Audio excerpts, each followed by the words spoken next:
we're back here on the channel with another video on the 2003 Land Rover Discovery 2. With our hard work. I'm stoked to be getting back onto this vehicle because this build has definitely been proven to be bigger than we ever thought.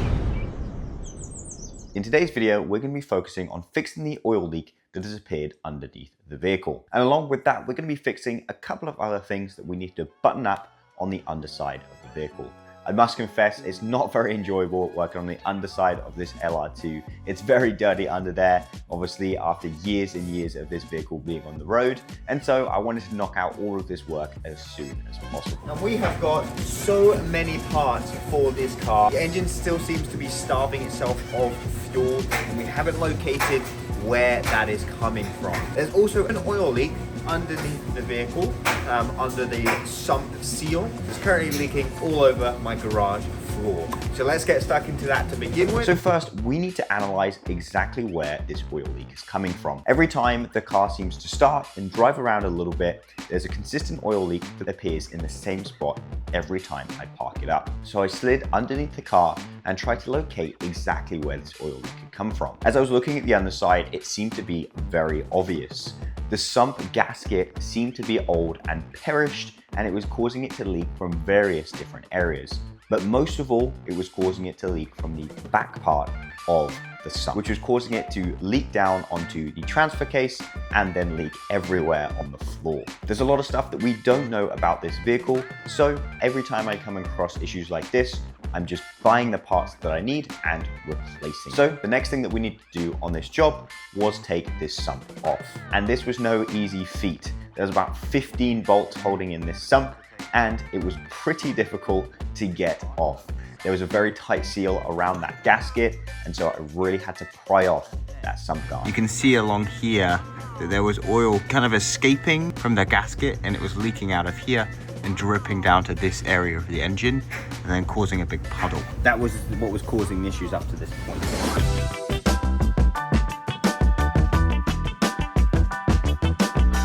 So now that the sump was officially off, it was time for us to do some cleaning and maintenance of the sump. Also, the sump can tell us a large story about the car.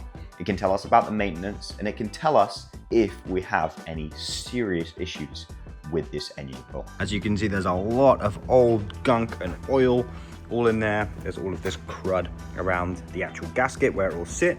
So we just want to clean that off, make sure we're not putting back in a sump with all of that stuff in, which will inevitably end up in the engine. So as we begin to clean the sump, we were using gasoline and this rag right here to rub off all of the old greasy material on the outside as well as the inside of the sump. Now, sumps can tell us a big story about this car. It can tell us how well it was maintained, how regularly those oil changes were made, and if there's any debris that we should be particularly concerned about from the engine block. Now, under that cover, there was this sludgy looking material. So I removed that little plate and started to clean up all of the sludge in that area. As we started to clean that out more and more, I actually cut my finger on something. I couldn't work out what it was. And so I put my hand in there and I started really agitating it and getting the stuff out, and I got pricked by something sharp. I was like, damn it, what was that? So I kept pouring in the gasoline and I kept cleaning all of that area out as much as I could. And very quickly, I understood what the issue was. There were small metal filings all inside of that little gunky area of oil. And as we cleaned it more and more and more, you could see all of those shavings. You guys might be able to see this. That is quite a lot of metal shavings. Obviously, this is a very large concern. You'd expect some sort of wear and tear. It's a 25-year-old car. It's not going to be pristine in there. But chunks like this is quite concerning. It might indicate that the vehicle has overheated at some point, or that unfortunately it has not been maintained well at all. For now, it's nothing for us too much to worry about. The car runs, and we know that it works. So let's continue working on fixing the vehicle and just clean out this sump. So that's exactly what we did. We made sure that all of those metal filings were out of that sump so that none of it was circulating in the oil. And of course, we changed the oil filter as well. So now that the sump was completely clean and we'd removed all of those metal filings, we were able to put the sump back on under the vehicle. The new gasket sat perfectly on top and it felt much, much newer, and hopefully we'll see that there's going to be no oil leaks. Now, while we're under there, we needed to take care of a couple of other things that we needed to button up, like I mentioned at the start of the video. First of all, we wanted to change out all of the O2 sensors. The O2 sensors that were on the vehicle were either original or had been on the vehicle for a very long time, and they were absolutely covered in soot. So we filled the car back up with oil, and it was time to check if we had any leaks. All right, moment of truth. Have we got any drippage? All that hard work.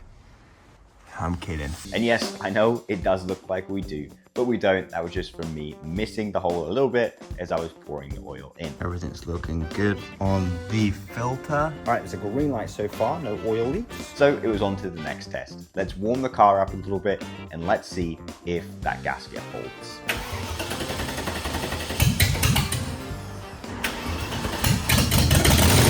Of course, at this point, we still didn't have the cats back on the vehicle.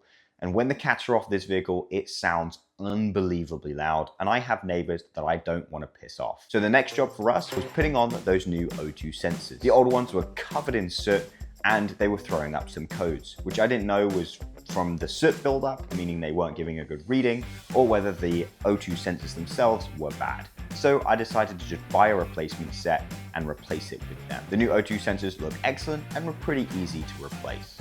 That is the new O2 sensors put on. Now it's time to put on the new gaskets for the cats. The gaskets that sit between the headers and the catalytic converters. These were really hard to put on because I'm simultaneously trying to balance the catalytic converters, which are really heavy, along with trying to slide in these little gaskets. But eventually we're able to slide on the gaskets with those catalytic converters and reattach the exhaust. After doing that, we were officially in the clear to bring this car up to temperature and really test the brand new gasket.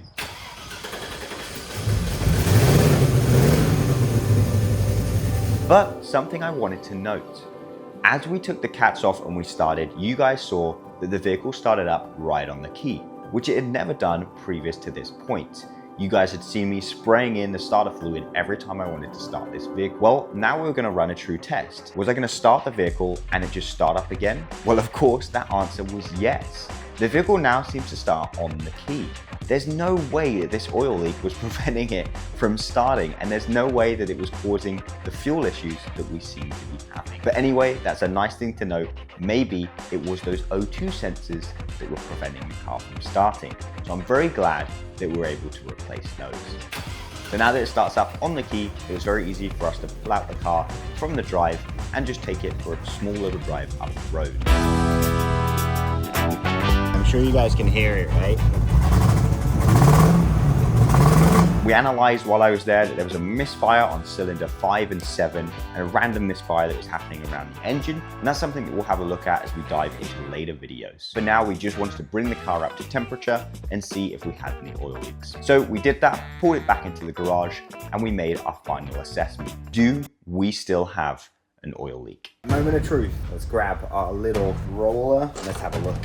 Ooh, we're looking good. Ladies and gentlemen, we officially no longer have oil leaks. That was fully up to temp. Look at that, no drips coming from the filter. Look at that, clean, clean, clean. Thank goodness we didn't. We have successfully repaired the oil leak from underneath the vehicle, which means I don't need to be climbing up underneath that car anymore, at least for now. And that's officially a wrap on today's video. We got the oil leak from that sump repaired. No more dripping all over my garage, thank goodness. Thanks so much for watching this video. I'm so glad that we were able to repair another job on this car. Subscribe to see what happens next with this vehicle as we try and understand what is causing the misfire in the engine. We'll see you in the next video. Peace.